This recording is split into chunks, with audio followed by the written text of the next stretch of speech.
Hey everyone! I mentioned in last video that this whole month I'm going to be doing baby related projects, and today's project is a little decor for my baby's nursery. When I was looking for different ideas on how to decorate the nursery, I kept seeing these rope wall hangings that look like rainbows, and I really like that look, and I thought that it would be perfect for me because I have a bunch of yarn that I never use. So I thought that I could kind of, break into some of those yarn balls and start using them up, and also make something pretty cute for my baby's room. So today I'm going to be showing you guys how I made a rainbow wall hanging for my nursery. So let's get started. You'll need thick rope. For my project I used 1.5 yards of rope, various colors of yarn, I used 4 colors, scissors, tape, a yarn needle, and wire. First, I arranged the rope like how I wanted, so I knew where to cut each piece. Originally, I wanted to do 5 colors, and I had actually asked them to cut 2 yards of rope, but for whatever reason, they cut me 1.5 yards, and I only realized it afterwards. So to maintain the size that I wanted, I had to go with 4 colors instead. Whatever, it ended up working out in the end. When I determined where to cut the rope, I taped up around the spots to be cut. I ended up also using some scrap yarn to help mark these spots as well.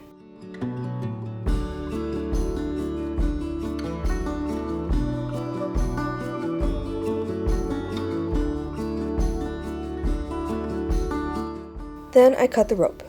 The tape is crucial because this rope will unravel if it's not being held together. Eventually, the tape will be removed, but for now, it's needed. Cut some wire to size. I'm going to attach it to the second rope from the top, so I made it match that curve and cut it to be a couple inches shy of each end. I also cut a small piece of yarn, tied it into a loop, and attached it to the wire. This will eventually serve as the hoop to hang it onto the wall. And now I marked across the bottom of all the rope pieces about 2 inches from the bottom, like so. And it actually was only necessary to do this on one side, which you will see later.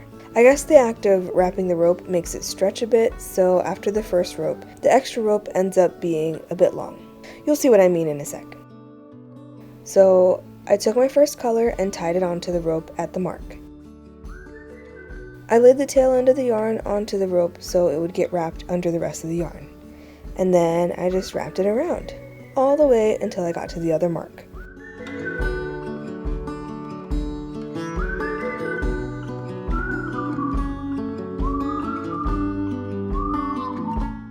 I tied it off and then left that tail to get sewn in later. Color 1, done. I started the next color the same way, but after the first couple wraps, I took the first rope and wrapped it around like so. You want to wrap it like a figure 8, kind of. Place the first rope and then wrap the yarn around it, kind of in the opposite direction that you've been going, and then back in between the 2 rope pieces. And then you can continue wrapping as you were around the second piece of rope, I guess, if that makes sense.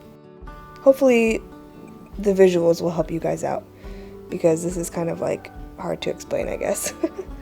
I continued wrapping the rope, wrapping the yarn around both ropes every couple inches or so, making sure to keep the curve going. If you just wrap them while they're straight and then try to shape them like a curve at the end, it won't want to go really, because the spots where the yarn is wrapped around both ropes will try to keep it in the shape that it was originally wrapped in, if that makes sense. Anyway, I kept wrapping in this fashion until I got to the other end, and then I tied it off. Again, I left the tail end to deal with later. Here you can see just how much the second rope stretched as I wrapped it. This is what I was talking about earlier when I said that it didn't really matter marking all of the ropes on both sides, and that you only really need to do the one side. So now, on to the next color. I cut off a length of yarn because I was going to be threading it between the first 2 ropes, so I couldn't fit a whole ball of yarn through. The wrapping process here is basically the same as before, except that you had to pull the yarn through the first 2 ropes, like I just mentioned. The only difference for this one is that I placed that wire on the back. And actually, I almost totally forgot to do this, but thankfully, I was able to slip the end in enough so that I didn't have to undo the wrapping that I had already done. So, like before, I just wrapped around, wrapping the yarn around the current rope and the previous rope every couple inches. The wire helps keep the whole thing in the proper shape and also provides something sturdy to attach the hanging loop onto. Speaking of, I centered the little loop that I had added to the wire earlier and just made sure to wrap right up to it, then around it as I went along.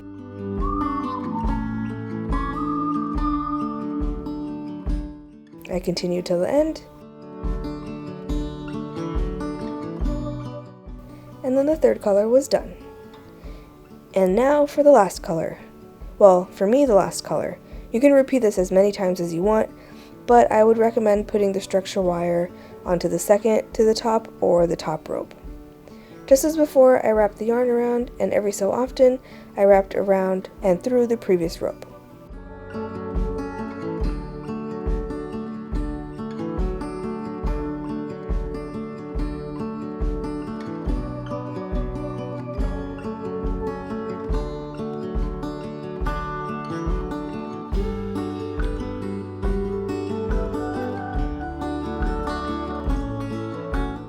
At the end, I ended up tying the yarn tails together, one last thing to make sure these parts were connected well. Then I used a needle to sew the tail ends of the yarn back into the piece.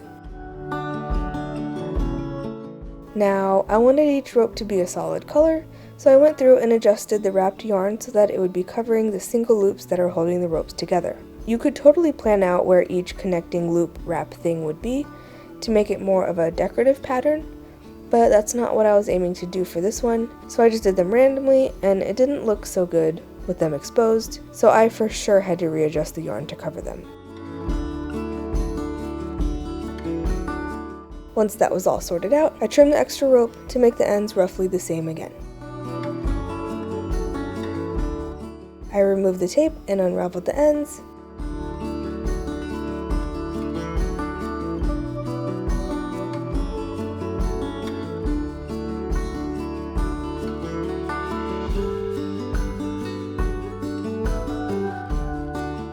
And then I trimmed the ends some more until I was satisfied. And this piece was done. So cute. I freaking love how this thing turned out.